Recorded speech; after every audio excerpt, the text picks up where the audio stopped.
Hello friends, Radhe Radhe. कैसे हैं आप सभी? आई होप आप सभी बहुत अच्छे होंगे और मैं भी बहुत अच्छी हूँ। साथ ही मेरा नाम है मीरा और मैं अभी जो है गवर्नमेंट जॉब की प्रिपरेशन कर रही हूँ। तो गवर्नमेंट जॉब की जो प्रिपरेशन कर रही हूँ उसमें यूपी टीजीटी का है और जो है ये अभी एलटी ग्रेड का आया हुआ है और अभी जीआईसी की वैकेंसी आने वाली है एंड जीटीसी की भी आने वाली हैं। तो फिर मैं इन सभी की तैयारी कर रही हूँ। तो साथ में जैसा कि आपको पता ही है कि कल जो है एलटी ग्रेड का नोटिफिकेशन आ गया है, तो उसमें सभी लोग फॉर्म फिलअप कर पा रहे हैं, करने मतलब स्टार्ट हो गया है फिल करने के लिए। और अभी 28 अगस्त तक रहेगी इसकी वैधता। तो और उसके बाद जो है ना, अभी एलटी का जो फॉर्म आया है 7 ईयर्स के बाद उसकी जो है वैकेंसी आई है, बट उसका पैटर्न चेंज हो गया। एग्ज़ाम पैटर्न देखिए उसका एकदम मतलब चेंज हो गया। और अभी तक जो था, जब तक नोटिफिकेशन नहीं आया था, लोगों को लग रहा था ना कि इंटर में संस्कृत, कुछ लोग बता रहे थे कि इंटर में संस्कृत होगा, कुछ लोग बता रहे थे नहीं होगा। तो मैं अपनी बात करूँ तो मेरा सब्जेक्ट जो है हिंदी है और ये जितनी भी वैकेंसी हैं, चाहे यूपी टीजीटी की हो या फिर एलटी ग्रेड की हो या फिर जीआईसी की हो या फिर जीडीसी की हो, तो इन सब के लिए अपना एक अलग सब्जेक्ट रहता है। उसमें जो है एक ही सब्जेक्ट रहता है। सब्जेक्ट के थ्रू आप अपना जो है एग्ज़ाम की तैयारी करते हैं, अपना अलग अलग सब्जेक्ट रहता है। तो मेरा सब्जेक्ट जो है हिंदी है और मैं हिंदी से तैयारी कर रही हूँ। यूपी टीजीटी में तो खैर जीएस नहीं है, बट अब एलटी ग्रेड में जो है जीएस भी है। इसका एग्ज़ाम पैटर्न चेंज हुआ है तो इसमें जो है जीएस भी है और जीएस के साथ साथ माइनस मार्किंग भी है। एग्ज़ाम में जो आपके 2 पेपर होने हैं, मतलब एक प्री होगा और एक मेंस होगा। तो प्री में जो है आपका माइनस मार्किंग है, जीएस भी है और आपके सब्जेक्ट से क्वेश्चन रहेंगे। क्वेश्चन सब बहुविकल्पी ही रहेंगे, इसमें इतना ज़्यादा प्रॉब्लम नहीं है। और 40% क्वालिफाइंग रहेगा इसमें, ठीक है। जितना जो आपका पेपर होगा उसमें आपके 40% क्वेश्चन मतलब जो है क्या बोलते हैं, मार्क्स लाना अनिवार्य रहेगा।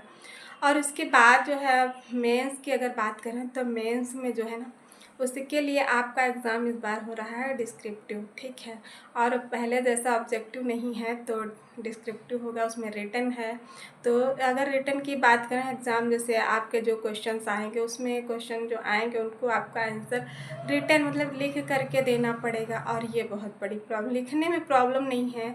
एक ही क्वेश्चन को इतने सारे बच्चे, इतने सारे स्टूडेंट अलग अलग तरीके से लिखेंगे और अलग अलग तरीके से लिखेंगे। ऐसा नहीं कि उनका मैटर किसी का बहुत अच्छा होगा, किसी का कम अच्छा होगा, लेकिन क्या ज़रूरी है कि एग्ज़ामिनर इतने अच्छे से सबको मार्क्स दे पाएंगे? ये कोई भी गारंटी नहीं है। तो ऐसा अगर एग्ज़ाम जैसे गवर्नमेंट जॉब के लिए हो रहा है तो मेरे ख़्याल से बहुविकल्पी होना चाहिए था, ऐसा नहीं होना चाहिए। इसमें जो है इस एग्ज़ाम में मुझे जहाँ तक लग रहा है, जहाँ तक क्या सही भी है और आप लोग क्या सोच रहे हो मुझे नहीं पता, लेकिन मुझे लगता है कि इसमें इतनी अच्छी पारदर्शिता, इतनी अच्छी विश्वसनीयता नहीं रह जाएगी अगर आपका एग्ज़ाम जो है रिटन हो रहा है। तो खैर मैं भी हूँ उसी में, रिटन मुझे भी देना है। तो मेरा सब्जेक्ट हिंदी है और हिंदी में जो है मेरे पास बीए में भी संस्कृत था। और उसके बाद में इंटर का मुझे पहले से पता था कि एलटी की वैकेंसी में इंटर के लिए जो है इंटर में संस्कृत होना कंपलसरी है। तो मैंने सिंगल सब्जेक्ट के से इंटर कर लिया था। तो मैं इसके लिए वैलिड हूँ, मैं कर सकती हूँ उसमें फॉर्म फिलअप करना, मेरे लिए कोई मतलब मुझे कोई दिक्कत नहीं। लेकिन कुछ लोगों को जो ना बहुत ज़्यादा इतने दिनों से सोच रहे थे कि वैकेंसी आएगी फॉर्म फिलअप करेंगे, तो वैसा नहीं हो पाया क्योंकि उन लोगों के सामने एक बाध्यता आ गई कि इंटर में जिनके पास संस्कृत है वो फिल करेंगे, बाकी लोग नहीं कर पाएंगे। तो ये तो बहुत ज़्यादा मतलब दुख की बात है, जो लोग नहीं फॉर्म भर पाते हैं उनके लिए बहुत ज़्यादा ये कष्ट देती बातें। लेकिन जो है क्या है कि एक फॉर्म अगर हम फिल कर देते हैं तो तैयारी भी कर लेते हैं और अच्छा लगता है। हो और सिलेक्शन या ना हो ये बाद की बात है, लेकिन सोचिए अगर फॉर्म ही नहीं फिलअप कर पा रहे हैं तो बहुत ज़्यादा दुख की बात हो जाती है। लेकिन खैर ये क्या कर ही सकते हैं, इसमें कोई कुछ नहीं कर सकता। ये आयोग की तरफ से है तो उसमें कोई कुछ नहीं कर सकता है। लेकिन अब बात आती है कि तैयारी करना है। तो देखिए मेरा सब्जेक्ट जो है हिंदी है और मैं फर्स्ट अटैम्प्ट में मतलब नेट 11 तक भी पहुंची, मैं नेट क्वालिफाई हूँ और अच्छे मार्क्स से जो है क्वालिफाई हूँ। तो मेरा हिंदी मान के चलिए सब्जेक्ट तैयार है और इतना अच्छा नहीं मैं कह रही हूँ, लेकिन हाँ थोड़ा सा है। तैयार है। और जीएस की रही बात, तो जीएस मुझे तैयार करना पड़ेगा, क्योंकि अभी तक मैंने जीएस को टच ही नहीं किया है। अभी इससे पहले जब मैं एग्ज़ाम की तैयारी कर रही थी वो यूपी टीजीटी की कर रही थी, तो टीजीटी में जीएस था नहीं, इसलिए मैंने कभी पढ़ा भी नहीं।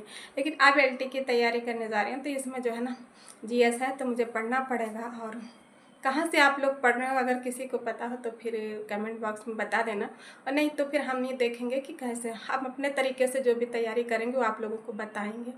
तो मैं चाहती हूँ कि इस चैनल से आप लोग अगर जुड़ेंगे तो मैं अपने चैनल के माध्यम से सबको, जैसे क्या मेरा स्टडी रूटीन है एंड क्या मेरा टाइम टेबल है, एंड जीएस कहाँ से पढ़ रही हूँ, कैसे पढ़ रही हूँ, अपना सब्जेक्ट कैसे तैयार कर रही हूँ, कौन सी बुक को फॉलो कर रही हूँ, कौन सी बुक पढ़ रही हूँ, कौन सा प्रैक्टिस सेट लगा रही हूँ, इन सारी चीज़ों की जानकारी मैं अपने चैनल के माध्यम से दूँगी।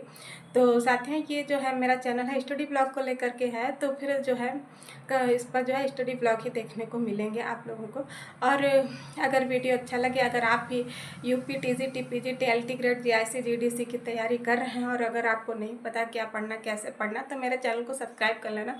और मैं इस चैनल के माध्यम से सभी को बताती चलूँगी कि कैसे क्या करना है, या फिर आप लोग कमेंट करेंगे तो भी मैं रिप्लाई दे दूँगी।